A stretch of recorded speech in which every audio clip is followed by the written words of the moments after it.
নমস্কার বন্ধুরা, বাঙালি রান্নাঘরে তোমাদের সবাইকে স্বাগত। আজকে চলে এলাম আমার রান্নাঘরে একটা নতুন রেসিপি তোমাদের সঙ্গে শেয়ার করব বলে। আজকে আমি বানাচ্ছি নিরামিষ আলুর দম, আর এই রেসিপিটা দেখবার জন্য তোমাদেরকে কাছে অনুরোধ রইল। তো প্রথমে আলুগুলোকে ভালো করে ধুয়ে সিদ্ধ করে নিয়েছিলাম। আলুগুলোকে এমনভাবে সিদ্ধ করেছি যাতে আলুগুলো একটু শক্তও থাকে, আবার সিদ্ধও হয়। তো আলুগুলোকে সিদ্ধ করে চোকা ভালো করে সারিয়ে নিয়েছি, দেখতেই পাচ্ছ। এবার আলুগুলোকে চাকুর সাহায্যে আমি দুটুকরো করে নেব। তো আলুগুলোকে আমি দুটুকরো করে নিলাম এইভাবে। আর নিরামিষের দিনে এরকম কষা আলুর দম থাকলে আর কিছু লাগে না, কি বলো? তো এবার আমি কড়াইয়ের মধ্যে তেল চাপাবো, আর তেলের মধ্যে আলুগুলোকে লাল লাল করে ভেজে তুলে নেব। তো কড়াই বসিয়ে দিয়েছি, আর এখানে সর্ষের তেল ইউজ করছি আমি। নিরামিষে আজকে রুটি দিয়ে ছেলে বলল, মা কষা কষা আলুর দম করো, অনেকদিন কষা আলুর দম খাওয়া হয়নি।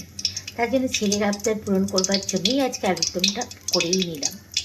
তো তোমাদেরকে আগেই বলেছি, তেলের মধ্যে একটুখানি হালকা হলুদ দিয়ে কিন্তু আমি আলুগুলোকে ভাজবো, তাহলে আলুগুলোর একটা আলাদা কালার আসে।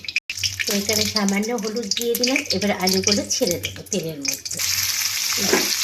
এবার আলুগুলোকে একটু লাল লাল করে ভেজে নেব। আলুগুলো এদিকে ভাজা হোক, আর ততক্ষণে আমি আলুতে মশলাটা করে নিই। এবার মিক্সির মধ্যে আমি মশলাটা দিয়ে নেব। এখানে ক্যাপসিকাম দিয়েছি, টমেটো দিলাম একটা গোটা, আর দিলাম আদা, আর আমি এখানে 4টে কাঁচা লঙ্কা ইউজ করছি। কারণ আমাদের বাড়িতে যেহেতু ছেলে বেশি ঝাল খেতে পারে না, সেহেতু এখানে এই 4টে কাঁচা লঙ্কাই আমি ইউজ করছি। আর এই কাঁচা লঙ্কাগুলো বেশ ঝাল। লঙ্কাটা তোমরা তোমাদের মতো করে দেবে। এবার আমি মশলাটা বেটে নিই। তো মশলাটা এখানে আমি বেটে নিয়েছি, আর এদিকে দেখো আলুগুলোও লাল লাল করে ভাজা হয়ে গেছে। এবার আলুগুলোকে আমি তুলে নেব। এবার ওই তেলের মধ্যে তেজপাতা দিলাম, আর একটু গোটা জিরে ফোড়ন দেব। গোটা জিরে ফোড়ন দিলাম। এবার যে বেটে রাখা মশলাটা আছে, সেই মশলাটা দিয়ে ভালো করে কষাবো।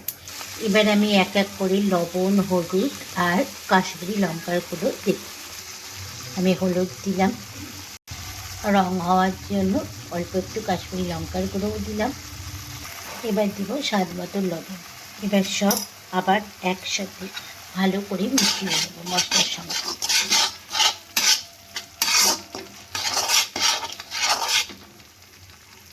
এবার আমি এর মধ্যে কাসুরি মেথি দিলাম।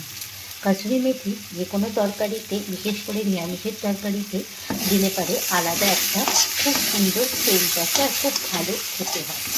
বা দেখো মশলাটা আমার ভালো মতো কষানো হয়ে গেছে। এবার ভেজে রাখা আলুগুলো আমি এর মধ্যে দিয়ে দেবো। এবার আলুগুলো দিয়ে ভালো করে মশলার সঙ্গে মিশিয়ে নেব। এবার যেহেতু আলুগুলো সিদ্ধ করাই আছে, সেহেতু অল্প একটু জল দিয়ে ভালো করে আরেকটু সিদ্ধ করব। তো এদিকে আমার দেখো আলুটা ভালো মতো সিদ্ধ হয়ে গেছে, আর ঝোলটাও খানিকটা শুকিয়ে এসছে। এবার আমি বাড়িতে ভেজে রাখা গুঁড়ো মশলা, আমি আগের রান্নাতেও তোমাদেরকে বলেছি যে আমি একটা গুঁড়ো মশলা, বাড়ির তৈরি একটা ভাজা মশলা নিরামিষ তরকারিতে দিই। তা সেই মশলাটাই এখন আমি এর মধ্যে দিয়ে দেব, ভাজা মশলা। তো এখন আমি এর মধ্যে বাড়ির তৈরি ভাজা মশলাটা দিয়ে দিলাম। এই ভাজা মশলাটা দিলে কিন্তু যে কোনো নিরামিষ তরকারিতে আলাদা একটা সেন্ট আসে, ভীষণই ভালো। তোমরাও আমার রান্নাতে নিশ্চয়ই দেখে থাকবে, যারা আমার ব্লগ দেখো বা আমার রান্না দেখো, তারা দেখে থাকবে যে আমি কীভাবে এই ভাজা মশলাটা তৈরি করি। তাহলে হয়ে গেছে আমার নিরামিষ আলুর দম। এবার আমি এর মধ্যে অল্প একটু গরম মশলা দেব, আর এখানে শাহি গরম মশলা ইউজ করছি। এবার আমি একটা পাত্রের মধ্যে ঢেলে নেব। তো রেডি হয়ে গেছে আমার নিরামিষ আলুর দম। তাহলে এই রেসিপিটা তোমাদের কেমন লাগলো অতি অবশ্যই কমেন্টস করে জানিও। আর যারা আমার নতুন বন্ধু তারা কিন্তু আমার চ্যানেলটা সাবস্ক্রাইব করতে ভুলো না যেন। তাহলে এরকম অনেক নতুন নতুন রেসিপি তোমরা দেখতে পাবে। আর যদি ভালো লেগে থাকে ভিডিওটা তাহলে লাইক করে দিও। দেখা হচ্ছে আবারও একটা নেক্সট ভিডিওতে তোমাদের সঙ্গে। সবাই ভালো থাকবে, সুস্থ থাকবে। আজকের মতো সবাইকে টাটা।